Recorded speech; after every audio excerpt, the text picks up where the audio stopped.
And now we're going to have a chance to go through some of those questions, another round of Q&A. So I'd like to invite you, Joao Korngold, to join us here. And while I'm introducing Joao, I also want to back into the stage here Dan Assisi, Suzana Simoes, Andreia, Marshall Neto, Kirsten DeMelo, and Anahy Fonseca. So welcome back. And Joao Korngold is a co-founder and director of both the Spiritist Group of New York and the Spiritist Alliance for Books. With his extensive involvement in the U.S. Spiritist movement, he has played a crucial role in leading mediumship meetings and has been a dedicated speaker in leading Spiritist study groups. So now with you, the group. Thank you. Thank you. Welcome back.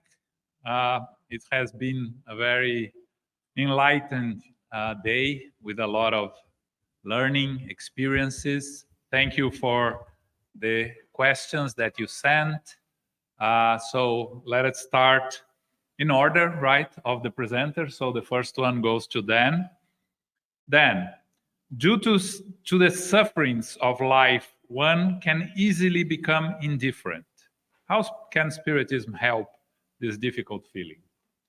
Hello, everyone. First of all, let me just say how exciting it is to have an opportunity to do questions and answers.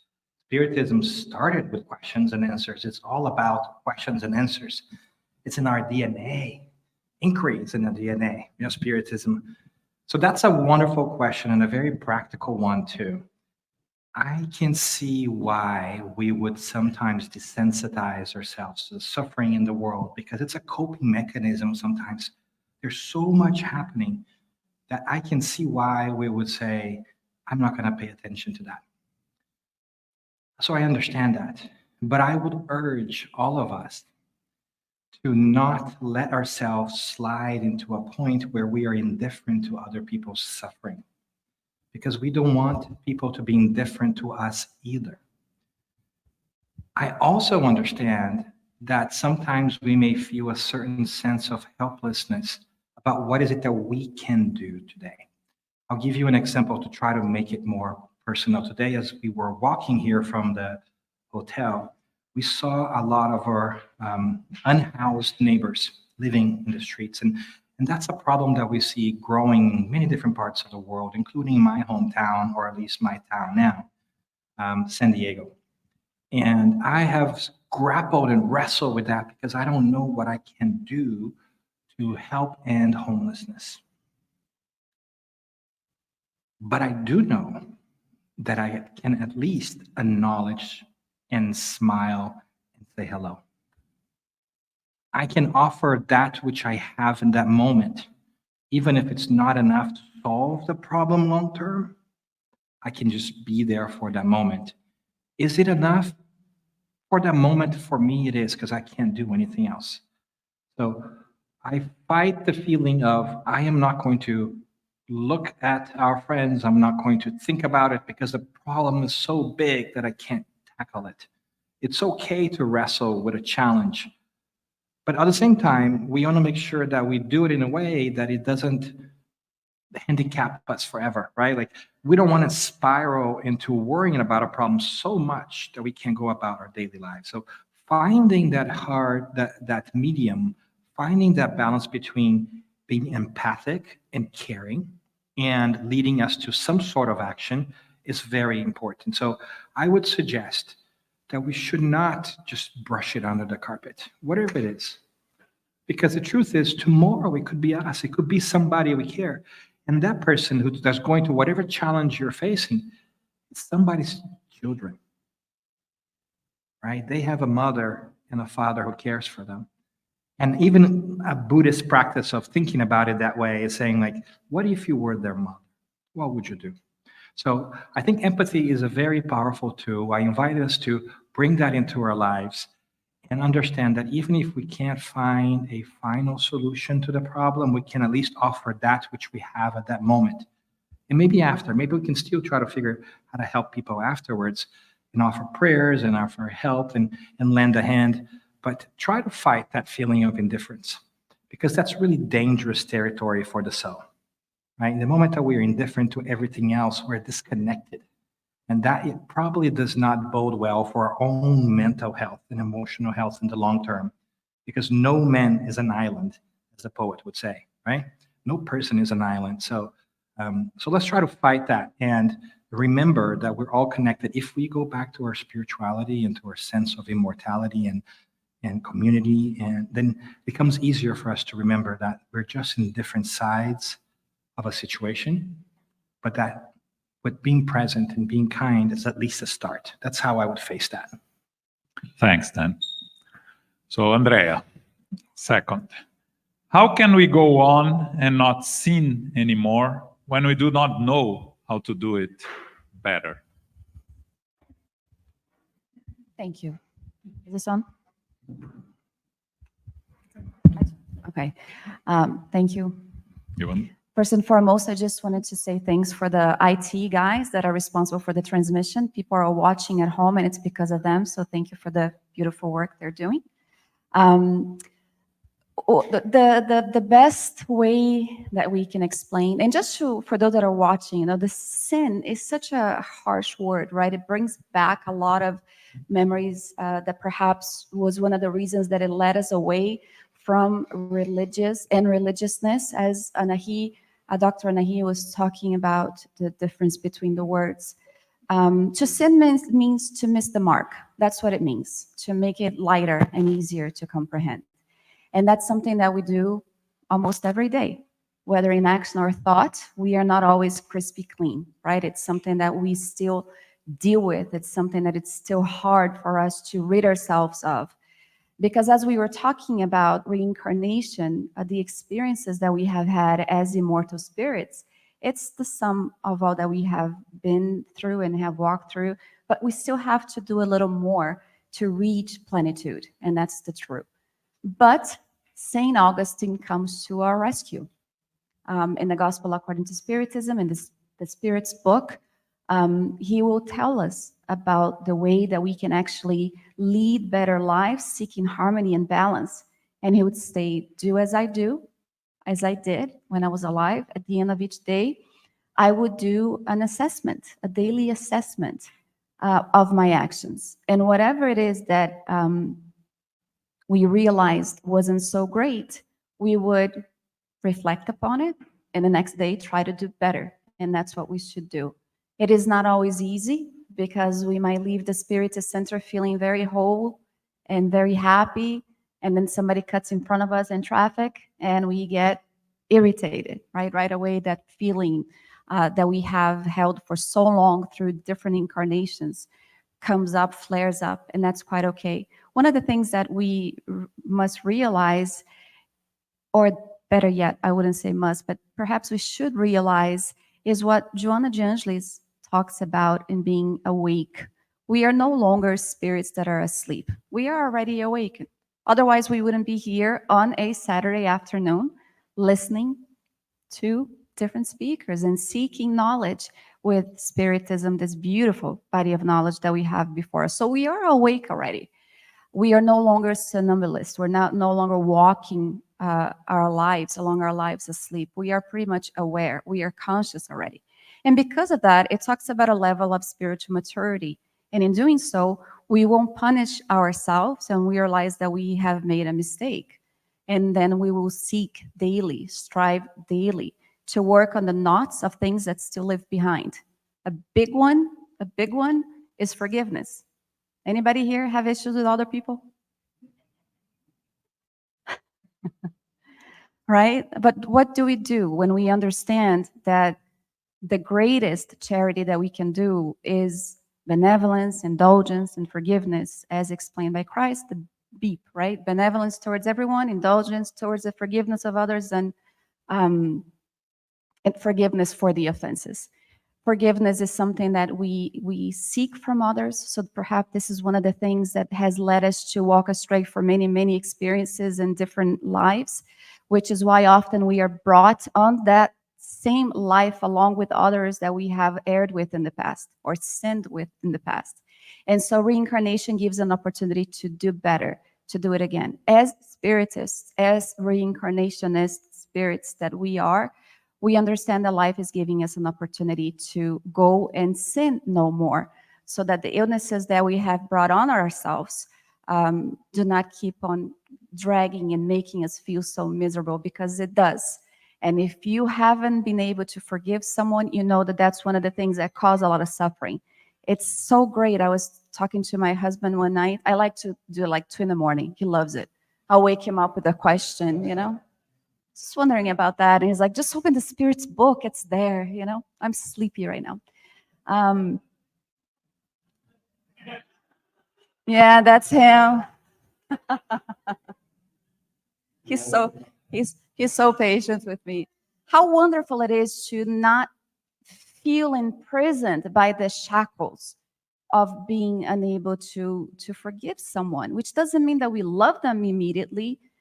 But then, do we already do the exercise of loving one's enemy, right? Are we able to not put barriers for communication, for reconciliation? Are we able to wish other people well, right? Like, oh, I don't want to deal with them right now, but I don't wish anything bad upon them. That's the Christian, Spiritist, awareness, conscious way of living. So my suggestion would, going back to the beginning of the answer, do as St. Augustine would do at the end of each day, make an assessment of the actions and strive better to do it daily, or strive daily to do it better. The others are the same, right? Yes. Kirsten, you can hold the microphone. It's for you. Are you sure you don't want to do a Suzana or Anahy? You've got to ask if it's an easy one or a hard Oh, is one. it? If it's a hard one, you pass. Yeah, it's getting easier. Okay. No, it's not, but it's good for you. I like that question for you. How do we show our vulnerability when the world tells us that to be vulnerable is to be weak? Channel your inner Renee. Channel your inner Renee. Yeah. Perfect.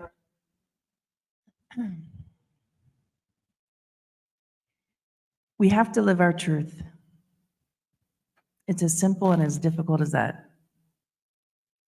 We can attempt to try and be something that we are not, and try to live accordingly.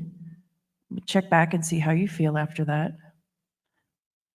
But that's why a lot of us are in so much of this inner struggle, because we live this duality of who we are, who we really are, who we present to the world.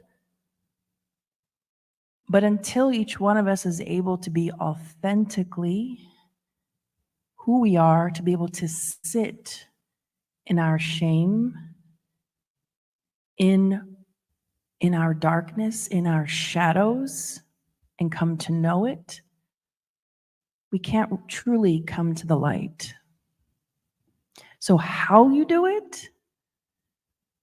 My suggestion, because I have about 5 more seconds, is to pray about it and ask for your own personal guidance, because for each one of us, it's very unique.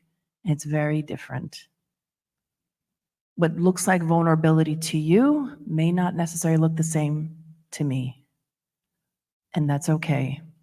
And it's so interesting because right before we came up to stage, a little interaction happened. A mistake was made. And the person who experienced the mistake was so tangibly embarrassed. And Suzana, what did you and I say? Sit in the shame. It's okay. It's okay. So also, me being my best version of myself, living what I believe, is the best thing I can do. Because then others would get inspired.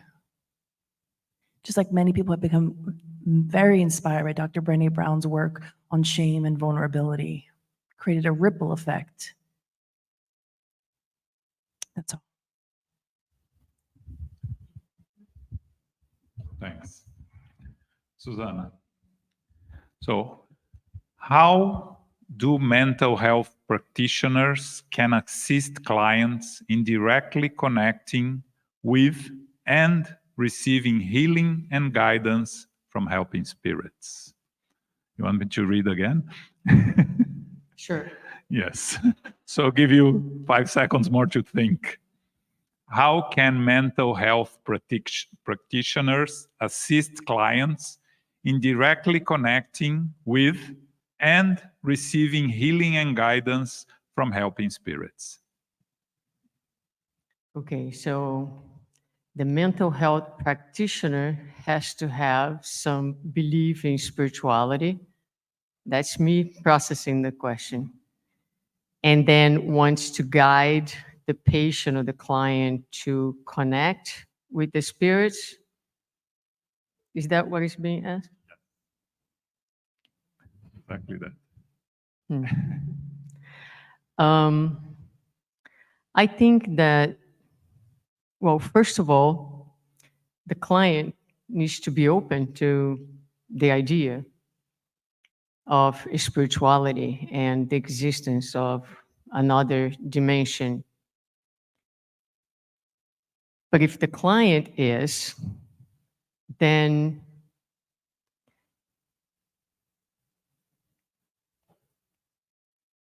I always think that the best path to connection is connection to oneself. If you connect to yourself, if the mental health practitioner is able to facilitate connection with the self in first place, restoring a sense of integrity, of dignity, then the person might be able to, because when we are in a state of confusion or mental health illness, any issues, a lot of times we lose perspective. We're in a very narrow place. We can't see beyond. So I would say that the first step would be to facilitate this integration and connection with the self. Once you restore that sense of dignity and connection, you can say, start to introduce perhaps the idea that there is something else to connect to, both outside and within you. So I'm not sure if it's a very broad question, I think. Don't kill the messenger. And who is this healthcare practitioner? Who is the client? I mean, it's so broad, and it would depend a lot on the healthcare practitioner, on the case. What is the case, right? So, but I truly believe that connecting with yourself is connecting with the divine, is connecting with God within, and that opens every time that we promote this healing. It opens opportunities for connections beyond yourself and better quality of connections with everyone, your neighbors, incarnate and discarnate. The rest, it's very personal. The person needs to be open to listen. Healthcare practitioners need to be mindful and respectful of the moment. One of the greatest qualities of healthcare practitioner, I'm not one, but I have been in therapy for many years in analysis, and the good healthcare practitioner respects the time of the patient and walks with the patient together side by side in the patient's pace. And so having had this experience, which I want to say was one of the best experiences of my life, and I want to say this too, since I have the microphone and the lights, we spend so much money and so much of our resources with the things that will not provide us what we need and the treasures that we are going to take with us once we leave this world. Our mental health is worth it. It is probably most likely the very best investment that I did in my life, because you're investing in the mortal spirit.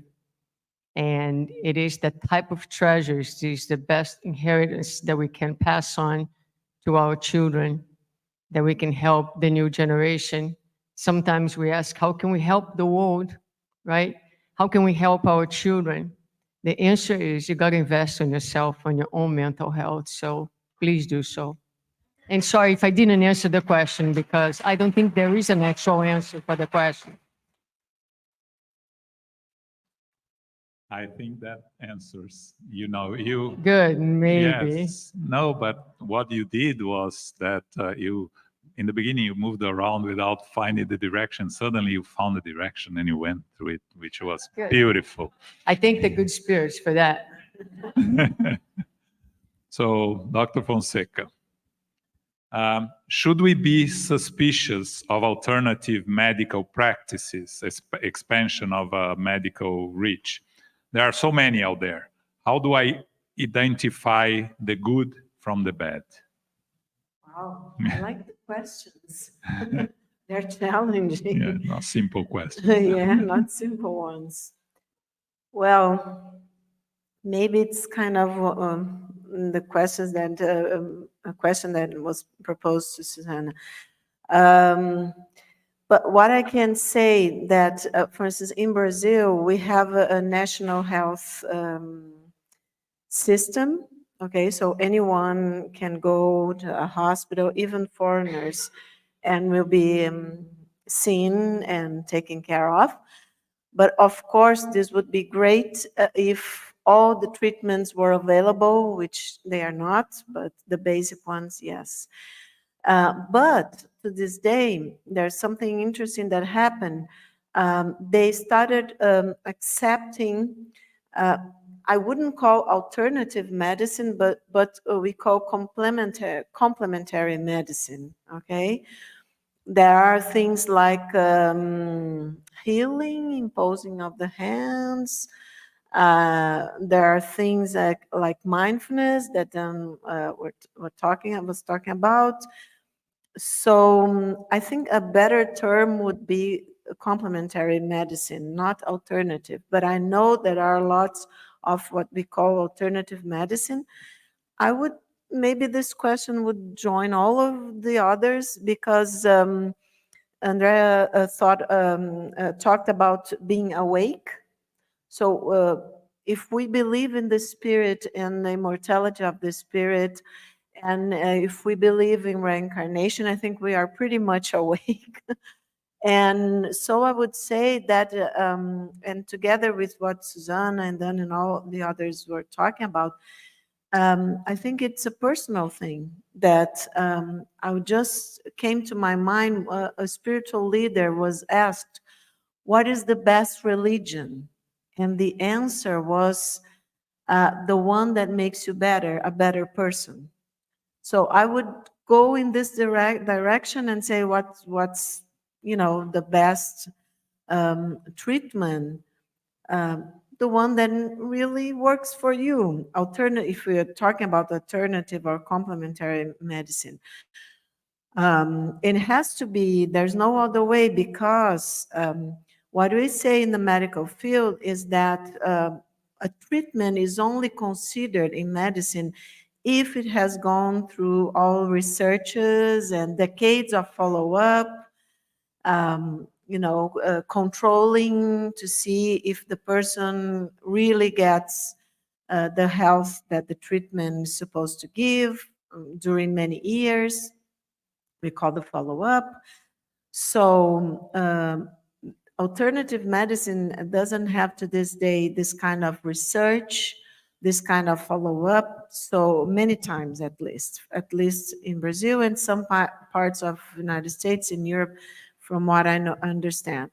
So what happens that we need more research, we need to discuss more, and people that go to alternative medicine they will have to count on their own criteria, because if it's not gone through the regular paths of what we call science, that I think it's changing, thanks God and Dr. Marlena Nobre and all the people that came before us, because they open paths. We are talking about a new paradigm of in medicine also, that is the spiritual paradigm coming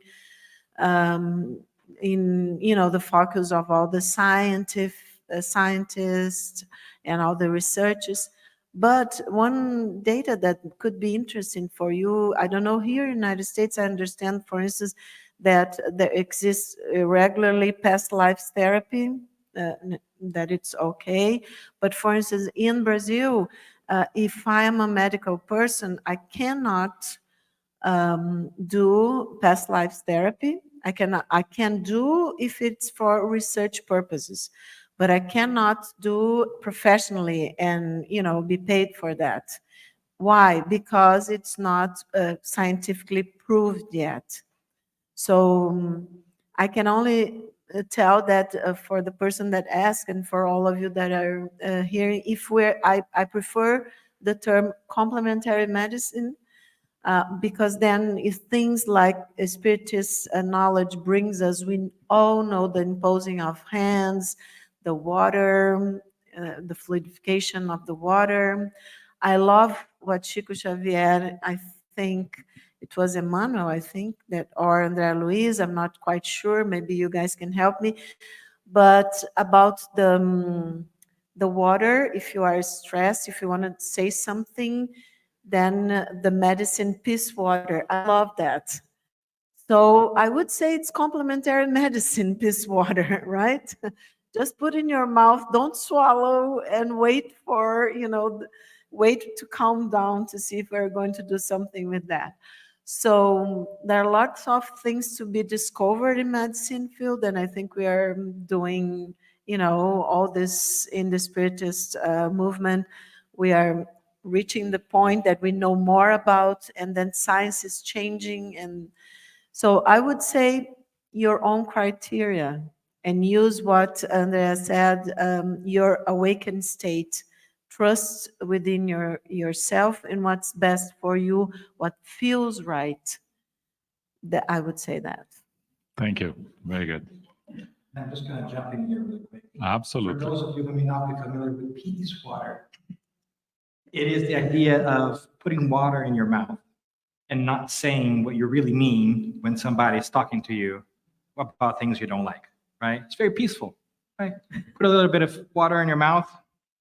Hold it, wait 10 minutes or 20 days or 30 years, depends on who you're with. And then don't swallow. And then don't swallow. And peace water, there it is. Thank you.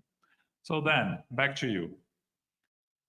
How does the planetary transition and spiritual and mental health are related? Ooh, I like that one. How many minutes we got? There. All right, now, so let's just give some context really quickly. Within Spiritism, we sometimes use this term called planetary transition. And what we mean by that is everything else in nature evolves. We are evolving, we are growing. Our planet is also evolving. We are also graduating from a phase and going to a next one. But in every evolution, there are key moments that are important for us. There are like formative moments. There are moments that really help us transition to a new level of maturity. And we believe, given everything else that we have seen and the messages we have received for decades now, even hundreds of years, depending on how you look at it, that we are in such an inflection point in our spiritual collective history. We call that planetary transition. We are changing. Our planet is growing.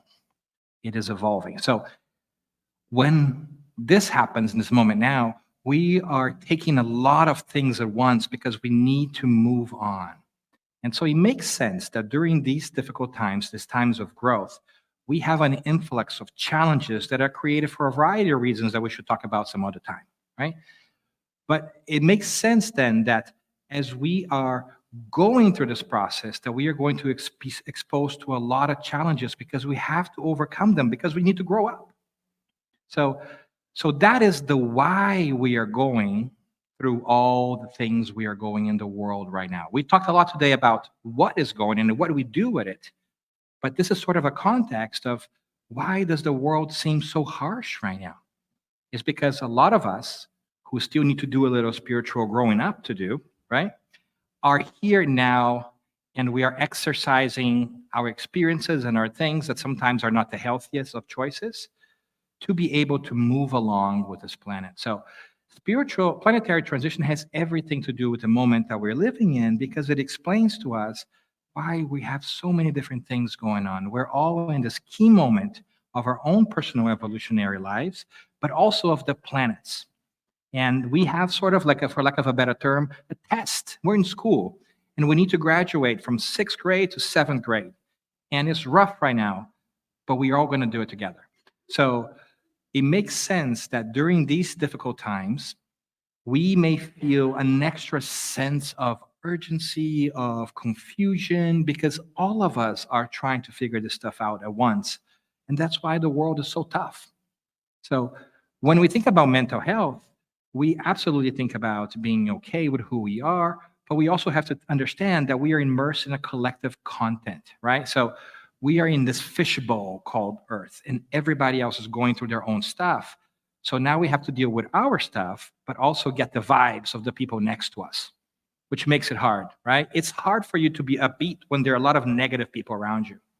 And it's also hard for you to be negative when there's a lot of happy people around you. It's quite annoying sometimes. Sometimes I want to be negative, and people are so cheerful, right? It's frustrating.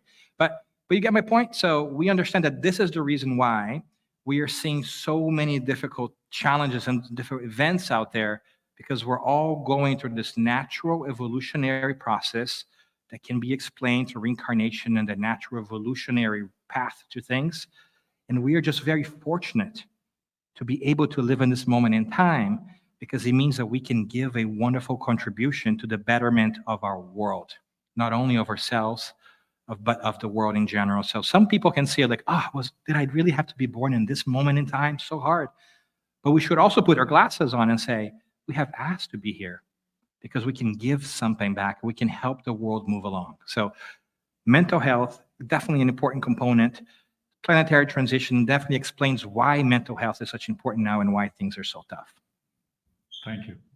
Andreia, back to you. You spoke about Jesus, right? How can we talk about Jesus without alienating those that have religious preconceptions and problems with Jesus' figure? By applying the golden rule. Do unto others as you'd wish them to do unto you. That is a universal law that can be applied to anybody who is not even religious, because if you consider the phrase in itself and you start to ponder about this, you do. Would I wish unto Kirsten something that I wouldn't wish upon myself, right? And vice versa. Would I wish upon her something that I would wish for myself? So we see a lot of hesitancy at times with Jesus when we participate in mediumistic meetings or spirit rescue meeting, depending on how you come to know of it. Spirits that have had a really negative experience with Christ per se, because of what they might have suffered in a previous life, right? So the angle is quite hard because you don't want to alienate, you don't want to offend. It's one of the very common questions that people, ask. Isn't it a little pretentious when Jesus says, I am the way, and nobody can go through to God unless through me? And of course, it's about the teachings, it's about the lessons, it's about pretty much what he has brought, and it's uncontestable. And that's one of the things. When we look at the gospel according to Spiritism, and Marcelo said, don't take the phone. I'm like, I'm going to take the phone in case I have to cheat. But it's right there in the introduction, right? Where they bring about 5 points in which one is uncontestable. It doesn't matter who you are, what religion you are from, whatever it is the moral content of the message that we have found in the gospel according to Spiritism. So to make it short, because I know we like to get another round of answers, right? I would say applying the golden rule and thinking about it would be a good way to go about it. Thanks. Kirsten. So a problem that we talked about a lot about suicide today, right? But an equivalent problem that we have in the US nowadays in most of the cities is drug addictions and overdoses, right? How Spiritism can help.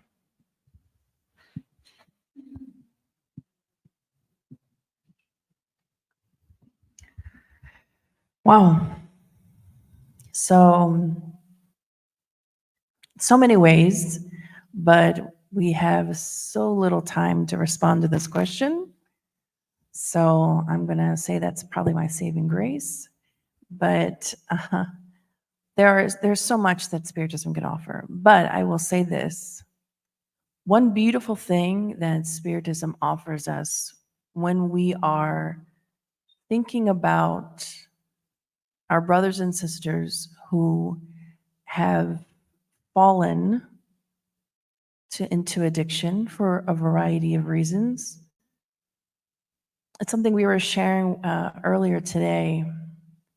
One of the things that shocked me, even working in healthcare for 15 years and having worked with addicts for over 10 years and have seen what I think is, I've seen it all. But sometimes when you see, like when I came here, we came here to Portland, and I was so struck by this gentleman that I saw on the street yesterday. And of course, my first reaction was horror, because, you know, I hadn't seen that so openly in a public space on the street. But as soon as I thought that, I immediately thought to myself, my God, this could be my son, either one of my sons who are 5 and 3. And I looked at this gentleman who was not old, and I saw my son. And my heart wept, because he has parents, he has a mother. This is what Spiritism offers us, changing our perspective, because how many times have we walked by these individuals and scoffed at them, judged them, used some choice words, even if it's just in our own mind, and say that they are, you know, as many meetings over the years I've attended, hearing government officials use choice words in such individuals, that they are a drain on the healthcare system. But Maya Angelou said something really beautiful, and she might have been quoting somebody else, but she said, until all of us are free, none of us are free. This is what Spiritism has to offer us. Change the way we see one another. It will change the way we begin to act. It's a starting point. Thank you. Thank you. Suzana, on the same... An easier one this time. Yes, very easy. Let's go. On the same topic, how can Spiritism helps us? We live in a time of a lot of discrimination and prejudices, gender, race, and others. How Spiritism can help us? Yeah, that's easier. So how can Spiritism help us? Well, Spiritism helps us, as Dan likes to say, when we put those lenses, right, of immortality. One of the ideas that I like to think the most is that Spiritism eliminates what we call nowadays otherization, the other. The other is someone who's always different than me. The other is someone who is often below me. When I see someone as the other, whatever that other might entail and encompass, I distance myself from the other, and I understand that we are different. We usually see someone else as others as a way of protecting ourselves and putting ourselves in a higher place. So Spiritism helps us by teaching us that we are all equal under God, that we might be having different experiences due to our needs, our spiritual needs.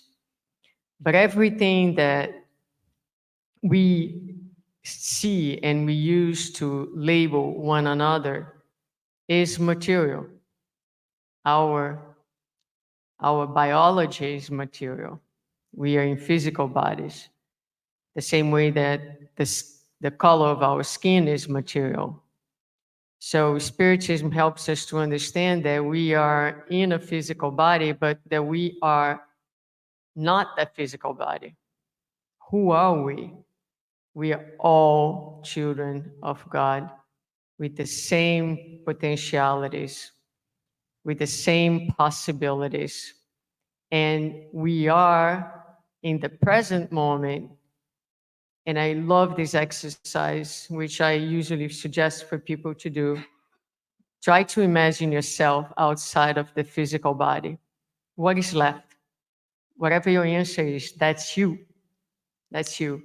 It has nothing to do with your profession, has nothing to do with your name, with your position, with what you do. It has to do with what you feel. It has to do with your emotions. It has to do with your experiences. It has to do with your learning, your achievements. That's you. It's your unique way to carry all these achievements and relate with someone else. That's you. And whoever you are magnificent because there's no one else in the entire universe like you.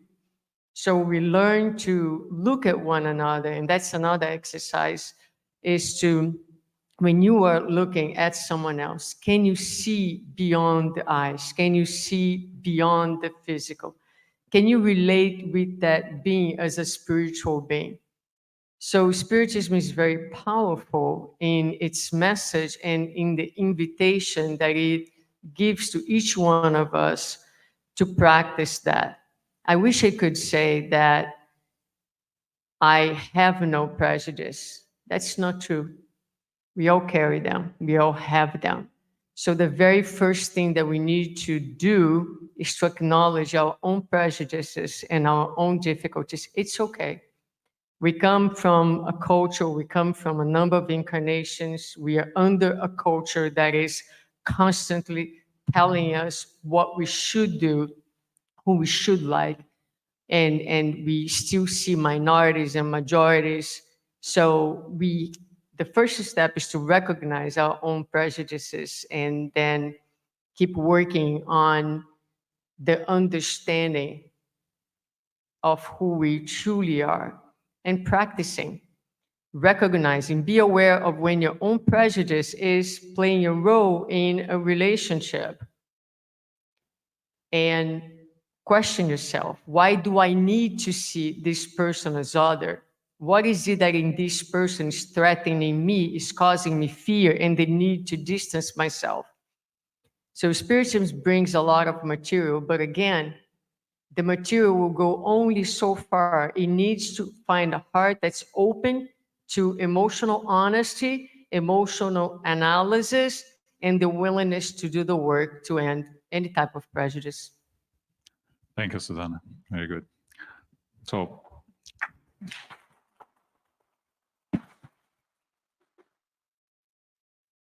our time is up, but before we go, Dr. Fonseca, I'm not going to let you go without talking to us, saying your final. But I was free from the question. I'm going to go easy on you. Just share with us your experience today. You don't know, first time in a Spiritist Symposium. How was it? And, what are you taking from this? Okay. Well, it has been a pleasure to be here talking about all of this, and also a practice, let's say, because just following Suzana's steps and everybody else's. This knowledge, I was talking earlier about the collective unconscious as the transpersonal dimension of the psyche. And it's there, psychologically speaking, that we have the archetypes. We're not going to talk about that, but our common inheritance, spiritual and psychic inheritance as human beings. And I think Joanna uses a lot of Jung because he was almost there. He almost talked about the spirit as our, as Allan Kardec said, the intelligence force of creation, about consciousness, because, as Suzana said, we are children of God. So we are co-creative forces, intelligence. And that's why Jesus says that whatever I do, you can do, and even more. Of course, he was being kind, but okay. So the thing is that to realize that we have all this potential, as Suzana was saying, I think it's very, very important in these times of, as Dan said, of transition. And as Kirsten said also, I saw too the people in the streets, and we saw a lot in Brazil, but when we get to the States, it's kind of strange, because you think as, in a first world country, you wouldn't be seeing things like that. But I think one of the things that the pandemic taught us to this day, because there are a lot of common traumas have happened in the past for all of humankind, but into our days, is that there are no really limits. We were all in the same boat, right? So it didn't matter if the person had money or not, was this and that, because the resources were, the medical people didn't know what to do and had to learn and all of that. So we were stressed. We had some control of different parts of our society, in the way that people were saying things, information. We made a little mess of things in the social media and WhatsApp, because everybody was stressed. But I think what this symposium means, and it's so, so important, is this realization that doesn't matter, in the worst case scenario that we have, in the traumas collective, we don't know what comes in front of us, but we know that precious moments like this, and the way that we can connect, even if with people that are in their homes watching and will be watching later on, to have this understanding that we are really one in the depths of our psyche. So in our spirit, there is no difference, because we are children of the source, whatever you call the source, God. So all the potential, as Suzana was saying, is within us, and the capacity to create. And we are beings of light, even if the shadows in some of our brothers and sisters and in ourselves still remain, but we are illuminating them. We are, and Jung says, I'm finished with that. Jung says that the purpose of this life is to kindle, I think we should say, a light in the darkness of the soul. So if here we have, kindled some lights, turn on some lights in our souls, that's good enough. And every achievement, every step on the way that we go further, we can know that we are not alone, because everything that I conquer in terms of the soul and the spirit, I share with all of you. So Dr. Marlene Nobre would say that we shouldn't be personalists, we shouldn't get stuck in our egos and our persona. Why? Because she had the knowledge, growing up with Chico Xavier by her side. I wish I was there, but we all have our guides, so we can be okay with that. We are not alone. So what happens is that every step of the way, every achievement in terms of evolution, we are sharing. and we are sharing our shadows too. But if we integrate them, if we illuminate, if we do, as Kirsten said, that we look to our brothers and sisters that are suffering, they are kind of lost, momentarily lost, because we are all evolving. And think of them in terms of light, the light that they will be, that there is, even if it, it's dim, but there is inside of them. And they will, be someday more light. Then we can follow the paths of Jesus. We can, because he was healing us, doing that, kindle lights inside of each one of us. That's why he said, it's not me that did, it's your faith. So let's keep doing this wonderful job. Thank you, Andreia, Kirsten, Dan, Suzana, Dr. Fonseca. Thank you all for the answers, and thank you all for listening to us.